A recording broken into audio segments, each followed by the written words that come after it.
ഇതാ ഞാൻ ഇന്നലെ പരട്ടി ഫ്രീസറിൽ വെച്ചിരുന്നതാണ് കേട്ടോ. കാരണം ഇന്നലെ വെക്കാൻ പോയതാണ്, പക്ഷെ നടന്നില്ല. അപ്പം എന്തായാലും ഞാനത് ഫ്രീസറിലോട്ട് എടുത്തു വെച്ചു. അപ്പം നാരങ്ങ ഉണ്ടായില്ല, അതുകൊണ്ടാണ് ഞാൻ ഇന്നലെ വെക്കാതിരുന്നത്. നാരങ്ങ ഉണ്ടായില്ല, മാങ്ങ ഉണ്ടായില്ല.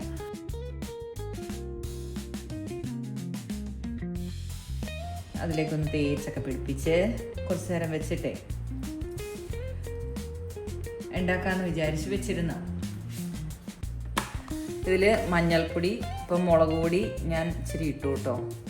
മുളക് പൊടി ഇല്ലാതെ വഴറ്റാന്ന് വിചാരിച്ചിരുന്നു. മുളക് പൊടി ഇട്ടിട്ടുണ്ട്. നാരങ്ങാനീര് നല്ല വടി പോലെ ഇരിക്കണതുണ്ടോ. ഇനി നമുക്കിത് വറുത്തെടുക്കണം. അപ്പം നമുക്കിത് ഇവിടെ വെച്ചേക്കാം കുറച്ച് നേരം. നാരങ്ങയൊക്കെ ഒന്ന് പിടിക്കട്ടെ, മൂടി വെച്ചേക്കാണേ. അപ്പോൾ അതേ ഞാനിതൊരു പരീക്ഷണം നടത്താൻ പോവാണ് കേട്ടോ. ഫിഷ് നിർവാണം ഉണ്ടാക്കാൻ പോവാണ്.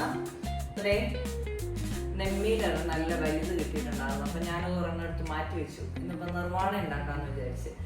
നിർവാണം അതിന് കൂട്ടിയിട്ടില്ലെന്ന് പറയുന്നുണ്ടായി. ഞാൻ ഒരു പ്രാവശ്യം ഉണ്ടാക്കി കൊടുത്തിട്ടുള്ളതാണ് കേട്ടോ. പക്ഷെ എനിക്ക് അത്ര ഇഷ്ടമായില്ല. കാരണം ഫിഷ് മോളി കഴിച്ചിട്ടുള്ളതുകൊണ്ട് ഫിഷ് മോളി ഇതൊക്കെ ഏകദേശം സെയിം രീതിയിലാണ് ഉണ്ടാക്കുന്നത്. പിന്നെ സവാള അങ്ങനെയുള്ള സാധനങ്ങളൊന്നും ഇടുന്നില്ല എന്നുള്ളൂ. അപ്പം അത് ഓൾറെഡി ഉണ്ടാക്കി കൊടുത്തിട്ട് പുള്ളി ഓർക്കുന്നില്ലെന്ന്. അപ്പം എന്തായാലും ഞാനിന്ന് ഫിഷ് നിർവാണം ഉണ്ടാക്കി കൊടുത്തേക്കാന്ന് വിചാരിച്ചപ്പോൾ ഇതിൽ പിന്നെ മാങ്ങയൊക്കെ എക്സ്ട്രാ ഇടുന്നതേ ഉള്ളൂ. അതിൽ തക്കാളിയുടെ ഇതിൽ മാങ്ങയൊക്കെ അത്രേ ഉള്ളൂ. പെരട്ടി ഞാൻ ഇന്നലെ വെച്ചത്. അപ്പം നോക്കിയപ്പോൾ മാങ്ങയില്ല, നാരങ്ങയില്ല. അപ്പം ഞാൻ നാരങ്ങ നീര് കൊണ്ടുവന്ന് ഇന്നിപ്പോൾ ഒന്നുകൂടെ പെരട്ടി വെച്ചിട്ടുണ്ട്.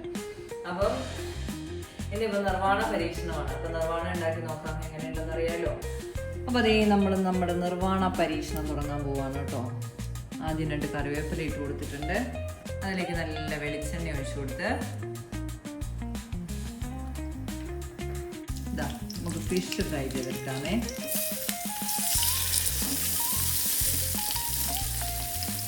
രണ്ട് വശം നല്ല മുരുമുരാന്ന് മുരിച്ചെടുക്കാം. ഇതാ നല്ല കുറുകുറാന്നുള്ള തേങ്ങാപ്പാൽ പിഴിഞ്ഞുകൊണ്ട് വന്നിട്ടുണ്ട്. മാങ്ങ, ഇഞ്ചി, പച്ചമുളക്, പിന്നെ നമ്മളത് തേങ്ങാക്കൊത്ത് റെഡിയാക്കി വെച്ചിട്ടുണ്ട് കേട്ടോ. ഇതാ നമുക്കിത് മറിച്ചിട്ട് കൊടുക്കാം.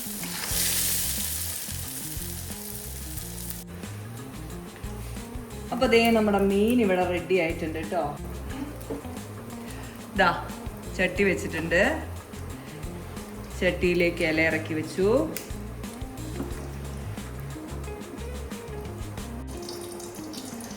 ഇനി നമുക്കിതിലേക്ക് ഫ്രൈ ചെയ്ത് മീൻ വെച്ച് കൊടുക്കാം കേട്ടോ. ഓക്കെ, തേങ്ങാപ്പാൽ ഒഴിച്ചു കൊടുക്കാം. നല്ല കുറുകുറാ തേങ്ങാപ്പാൽ ഒഴിച്ചു കൊടുക്കാവേ.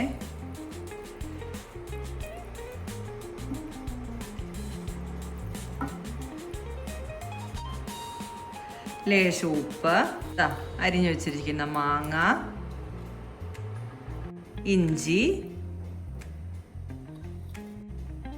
പച്ചമുളക്, തേങ്ങാക്കൊത്ത്, ലാസ്റ്റ് കറിവേപ്പില. ഇത്ര ഇട്ട് കൊടുക്കാം. ഇനി ഇതൊന്ന് മൂടി വെച്ച് കൊടുക്കാം കേട്ടോ. ഇപ്പോഴാണ് ഇതിന് പാകത്തിനുള്ളൊരു മൂടി കിട്ടിയത്.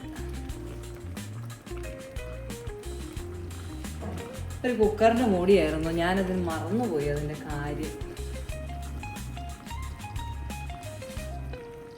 നല്ലോണം തിളക്കട്ടെ. അപ്പോൾ അതേ ഫിഷ് നിർവാണയൊക്കെ വെക്കുന്നതല്ലേ, എന്നാൽ പിന്നെ ഇച്ചിരി നെയ്ച്ചോറ് വെച്ച് കളയാമെന്ന് ഞാനും വിചാരിച്ചു. അപ്പോൾ ബിരിയാണി റൈസൊക്കെ ഇവിടെ വെന്തുകൊണ്ടിരിപ്പുണ്ട് കേട്ടോ. ഇതാ മാങ്ങയൊക്കെ നല്ലവണ്ണം ഒന്ന് വെന്ത് വരാൻ വേണ്ടി മൂടി വെച്ചാണ് കേട്ടോ. അപ്പോൾ അതേ നമുക്കിതൊന്ന് തുറന്നു നോക്കാം.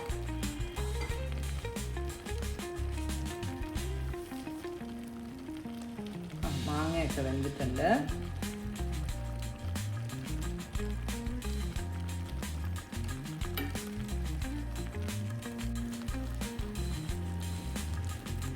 വാഴയില വെച്ചേക്കുന്നതുകൊണ്ടാണോ എന്നറിയില്ല, തിളയ്ക്കാൻ ഒരു മടി, നല്ല മടിയാണ്. നമുക്കിതിലേക്ക് ലേശം വെളിച്ചെണ്ണയും കൂടെ ഒഴിച്ചു കൊടുക്കാം കേട്ടോ.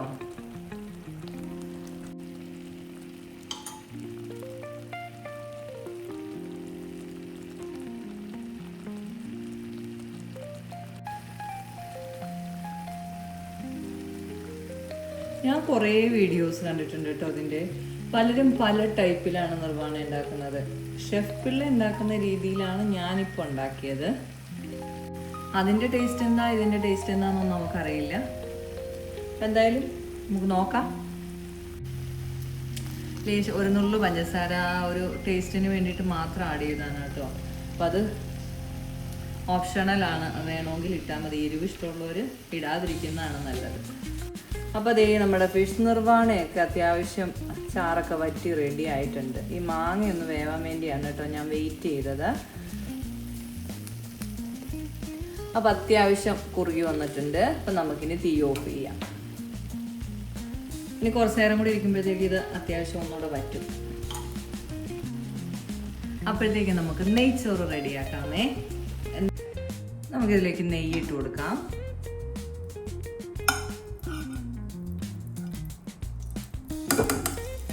നെയ്ച്ചോറ് ഉണ്ടാക്കാൻ കേട്ടോ നെയ്യ് ഇട്ട് കൊടുത്തിട്ടുണ്ട്.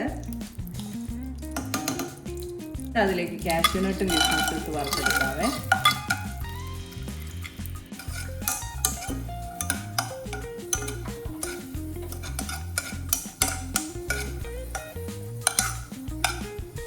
കുറച്ച് സവാള അരിഞ്ഞത് ഇട്ട് കൊടുക്കാവേ. ഫ്രൈ ആക്കി എടുക്കണം. കുറച്ച് ഉണ്ടാക്കണല്ലോ കേട്ടോ, അതുകൊണ്ട് കുറച്ച് സവാള ഫ്രൈ ആക്കി എടുത്തിട്ടുണ്ട്. കുറച്ചും കൂടി നെയ്യിട്ട് കൊടുക്കാം. അതിലേക്ക് പട്ട, ഗ്രാമ്പു, തക്കോലം, ഏലക്ക ഇത്ര ഇട്ട് കൊടുത്തിട്ടുണ്ട്.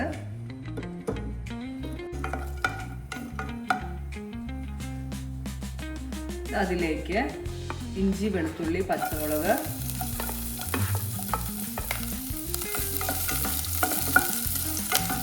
മുളകിൻ്റെ അരികൾ ചട്ടിയിൽ നിന്ന് ചാടി രക്ഷപ്പെടുകയാണ്.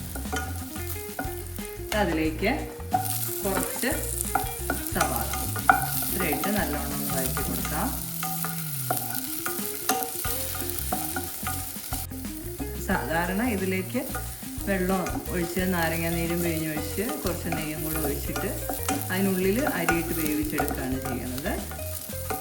ഞാനിപ്പോൾ ഇത്രയും വേവിച്ച് വെച്ചിരിക്കുന്ന റൈസ് ഇതിലേക്ക് ചേർക്കാൻ പോവുകയാണ്. ഇതാ ഉപ്പിട്ട് വേവിച്ച് വെച്ചിരിക്കുന്ന റൈസാണ്.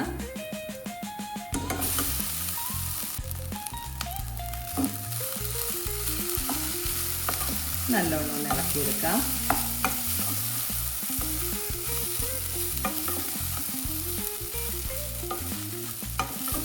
ഇതിലേക്ക് ലേശം നെയ്യ് കൂടി ഇട്ട് കൊടുക്കുന്നുണ്ട്. നെയ്യ്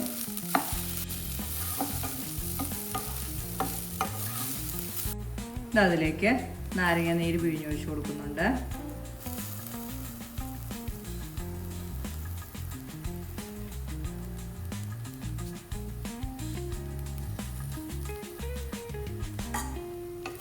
നല്ലവണ്ണം മിക്സ് ചെയ്തെടുക്കാം.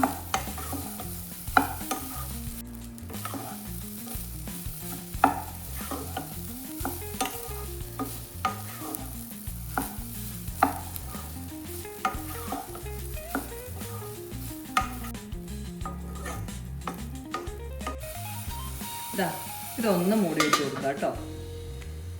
ഒന്ന് ചെറുതായിട്ട് തീ കുറച്ചിട്ട് ആവി കയറ്റിയെടുക്കാം.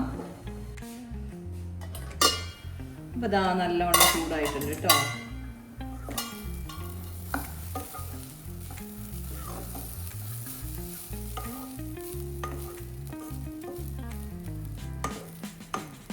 ഇതിൽ ക്യാരറ്റ് ഇടണേ, ക്യാരറ്റ് ഇടാം.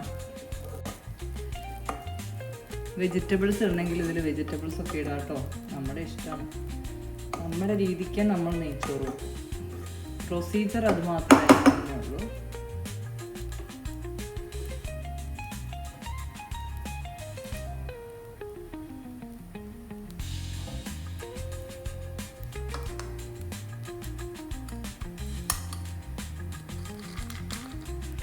തീ നിർത്തി കൊടുക്കാം. അതിലേക്ക് കാഷ്യൂനട്ട് ഇട്ട് കൊടുക്കാം.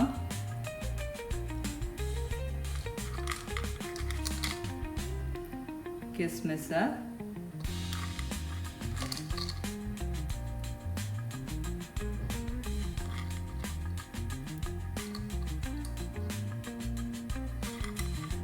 പിന്നെ ഫ്രൈ ചെയ്ത് വെച്ചിരിക്കുന്ന സവാള,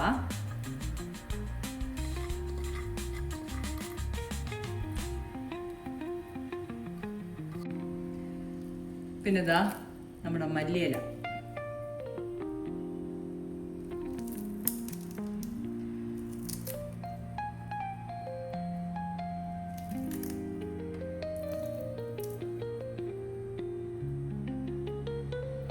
ഇത് ഓപ്ഷണലാണ്, വേണമെങ്കിൽ ഇട്ടാൽ മതി കേട്ടോ. അപ്പൊ ദാ നെയ്ച്ചോറ് റെഡി ആയിട്ടുണ്ട്.